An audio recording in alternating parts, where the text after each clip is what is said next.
Hey, what's going on, guys? Physics here once again with the first build diary update for the new build. As expected, the Oni-Goroshi Slayer build 1. Um, so I guess we'll get into it. This is day 1 build diary updates. So swap over to the game. As you can see, we've been making great progress on the build on the character. Currently sitting at level 8 in the Twilight Strand. Yeah, almost to maps. I can feel it. I can feel it. All right. I'm kidding. So we already have the Oni. We already have the Oni. I got it last night, and then I started leveling the character already. Didn't get him 2 maps before I went to bed. In total, it took 8 hours and 54 minutes to get the Oni of running characters, 3 Scions. Obviously, the full movement speed spec and all of that stuff. Now, keep in mind the timer, the 8 minutes, 54 hours, and some amount of seconds. I turned my computer off, so the timer got reset. So I couldn't tell you the specific amount of seconds. But one thing to note is that the timer was only active whenever I was actually actively running on the beach. Anytime I got up to, go take a bathroom break or, get food, anytime I was eating, like anytime I was not actively running the beach, the timer was completely paused. So the amount of time actually invested for the Oni was probably closer to like 12-ish hours, give or take like one or two hours, in terms of like the actual time I was here, sitting here, actually like investing time in towards the sword, So the timer is only for time spent on the beach running the Scions. And it's reflected because all of the time played on them. I didn't like sit on the beach at the entrance whenever I was not actively running. I would just sit at the character selection screen. And the time played on all of them is just about 3 hours. So yeah, anyway. So physics, the corn experience is born. If you don't understand the name, it's because this is a build that was made by Karn, who is a racer. And if you don't know who Karn is, he's famous or infamous, depending on who you are, for only playing Slayers. For the past how many leagues? He's only played Slayers. If you look at his character profile, it's like 2 champions and 70 Slayers. Like, the guy loves Slayer. Anyway, so he was another slam boy. He loved slams, and then when they got destroyed in Expedition, this was a build that he like thought up and theory crafted.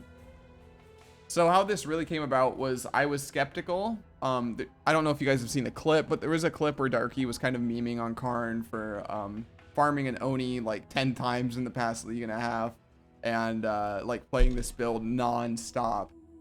And he was talking about how like Oni wasn't a good weapon. It was like okay, but it wasn't remotely worth the investment, and that you're better off just doing something else. And I agreed with Darky when we were watching the clip, and then that kind of sparked a debate in chat on whether or not it was actually like a worth build or not. So I was like, you know what, guys? Since I don't want to play the Wintertide Occultist anymore, and we can't seem to agree on this, I'll just throw it in the next build diary vote. And then people who are mad about the Occultist thing can make me suffer by farming an Oni, and then we'll get to test it, test it ourselves. I'll find out if I'm wrong, and it's actually like a crazy build. If you guys want to see, we can run through a zone. I think I just got to Act 8. What's a good place to run through?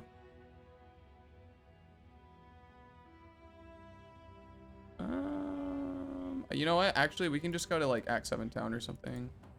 So I just did Cruel Lab. If you guys want to see, we did level completely using the Oni. I do not recommend it. It's not really super efficient, but typically when I do the build guides, we try to be ethical with how we level. So basically the crux of the build is you'll jump through and you use Bladestorm to take out packs with Herald of Ash, obviously, since it's a fire build using an Oni. And then you also utilize Rage Vortex as well. When you get to bosses, you will swap to Blood Stance, stack up the Bladestorms or whatever, and then you'll Rage Vortex as well, because anytime you're in a Bloodstorm, you get 10% more attack speed, which has crazy synergy with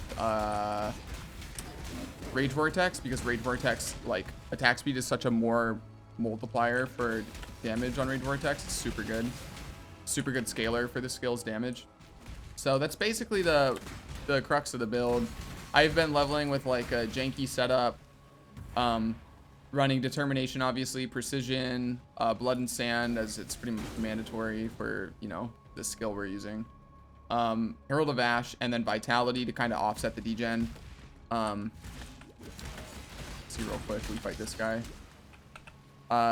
Going for Bane of Legends first into Headsman, and then after that we will grab Brutal Fervor, which is when we get our Overleech and when I will drop the Vitality and kind of start moving into the end game setup.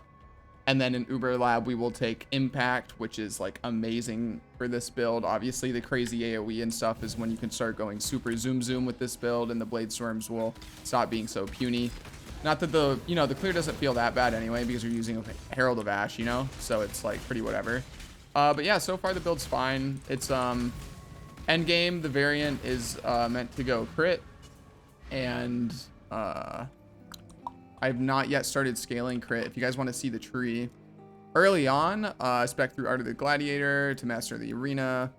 I grabbed Rampart first, and then directly pathed for Vitality Void, hoping that early on I would be able to sustain, because you have Blood Rage active plus her Embrace, which are both degens, and then you also, at least I am using Life Tap, right? So I'm taking a big chunk of my own HP every time I attack. So I'm like mega degenning HP. So I went into this early, and I also took the Mastery for 20% increase max life leech rate, and it was okay.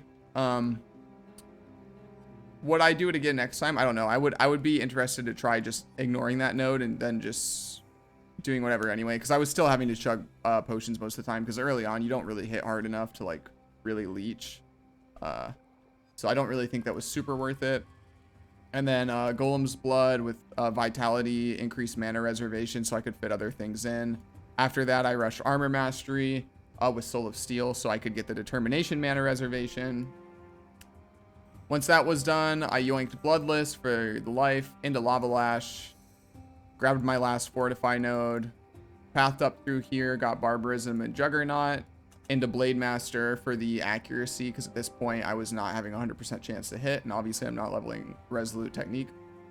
And then I took the Mastery for Frenzy Charge on unique enemy hit. Once I go crit, I'm probably gonna spec this out and go into the crit chance with swords. As early on, before you get a lot of crit, this is like, that's a super good mastery to have. So like after that, I just picked up Prismatic Skin, and that's where the character was when I stopped him. So things that still need to be picked up, obviously crit nodes. I am level 55 right now. Normally on characters I start scaling crit around like 60 to mid 60s. So once we get there, I need a few more passives I'm going to pick up, and then we'll start going crit, which means we're going to go for Blade of Cunning. We're going to pick up the Mastery I talked about here, and then we're going to pick up the full Disemboweling Wheel. And then also, oh, where is it at? Right here, Eagle Eye. So this is a bunch of accuracy and crit chance as well. And then you can also grab the mana reservation on Precision, so you can use a higher level Precision, which is nice. Other than that, we need to path up and grab Constitution Wheel. Go left here, get Warrior's Blood and Heart of the Warrior, just a bunch more life. Born to Fight is actually a really nice damage node as well. So yeah, that's kind of like where the character's at, where he's going. Yeah, that's pretty much it so far. I don't have a whole lot to share. So far the build's, it's fine, it's whatever. The DPS is a little bit low, but like while leveling, especially early on, because I swapped to Bladestorm, again, ethical leveling right at 28. And I've never played Bleed Bladestorm. I assume Bleed Bladestorm is actually relatively comfy to play, but if you're going on to hit Bladestorm, it's pretty bad early on. But just from like raw attack speed, and then like having a bunch of twink leveling gear, and then also utilizing Rage Vortex in the build, I was like melting most things. Like Act 3, Dominus just completely fell over. Early on, I leveled with Splitting Steel, And then I swapped into Spectral Helix until 28. And then at 28, I started using Bladestorm and Rage Vortex. So right now, I actually have my Rage Vortex on a 1 link. It's not linked to anything. And it still does really good damage, which is nice. So I'm using Casting Damage Shaken Molten Shell, and Ancestral Protector in the chest piece. In my helmet, I'm running Vitality, Herald of Ash, and Blood Rage. In the boots, I'm running Blood and Sand, Precision, and Determination. In the gloves, I'm using Leap Slam with Life Tap and faster attacks. And then, ultimately, in the Oni, I'm using Bladestorm, obviously, with Combustion support, which is very important. It's how you proc the buff. Also, Onslaught support with Rage and Life Tap support as well. So once I go crit, the links will definitely have to change here.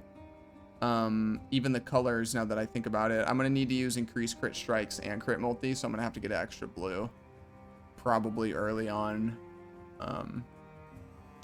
Other than that, yeah, Onslaught will probably be going very soon, as now I don't really need mana anymore, and very soon I'm going to be doing next lab, and then I won't need 2 life blasts to sustain. If you're wondering why I'm still using a Colossal, by the way, it's because it barely heals me through the degen, which allows me to like run through a zone and just be hitting things, and then that with the leech will like kind of just keep my HP around like 80% most of the time.